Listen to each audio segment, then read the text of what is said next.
राधाकृष्ण येळगोरस्ते. मी इयत्ता 6वीचा विद्यार्थी. माझ्या शाळेचे नाव जी. आदर्श शाळा मुंडेगाव. मी एक प्रयोग सादर करणार आहे. प्रयोगाचे नाव आहे रिमोटवर चालणारी गाडी. प्रयोगाचे साहित्य आहे एक कंट्रोलर, एक बॅटरी, एक मोटर, एक पट्टी, एक सनबोल, दोन बल्ब आणि 2 स्क्रू. एवढे साहित्य मला लागलेले आहे. आता बघा, मी कंट्रोलर सनबोर्डला फिट केलेले आहे आणि एका पट्टीच्या साहाय्याने मोटर सनबोर्डला बांधलेली आहे आणि मोटरीच्या 2 वायरी कंट्रोलरला जोडलेल्या आहे आणि इंडिकेटरच्या 2 वायरी सनबोर्डला जोडलेल्या आहे आणि खराब झालेल्या खेळण्याची स्टेअरिंग पुढे लावलेली आहे आणि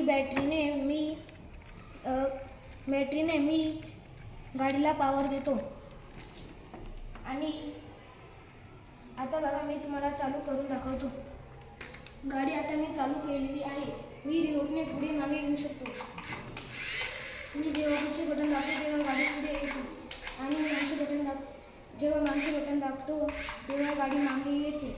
आता बघा, या गाडीला मी इंडिकेटरसुद्धा बसवलेले आहे. मी जेव्हा उजवीकडचे बटन दाबतो तेव्हा उजवीकडचे इंडिकेटर लागते. जेव्हा मी डावीकडचे बटन दाबतो तेव्हा डावीकडचे इंडिकेटर लागते. आणि हे बल्ब जास्त व्होल्टेजसुद्धा घेत नाही. आणि जर का बॅटरीची चार्जिंग संपली तर आपण चार्जिंगसुद्धा करू शकतो. आपण हे ॲडॉप्टरच्या साहाय्याने चार्जिंग करू शकतो. ही क्लिप आपण याच्यात लावायची आणि हे आपण बोर्डात घालायचे आणि बटन चालू करायचे. हे चार्जिंग होऊन जाईल. आणि जर का लाईट उपलब्ध नसेल तर आपण याने सुद्धा चार्जिंग करू शकतो. या 2 पिना या सोलर पॅनलने आपण चार्जिंग करू शकतो.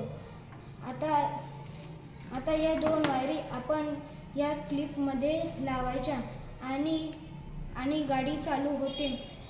आता चार्जिंग करून झाल्यावर आपण ही पिन लावायची. हे सोलर पॅनल आपण उन्हात असे ठेवायचे आणि बॅटरी मागे ठेवायची.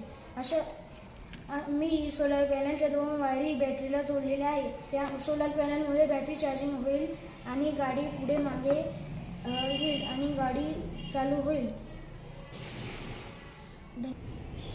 अशा पद्धतीने मी चार्जिंगवर चालणारी रिमोटवर चालणारी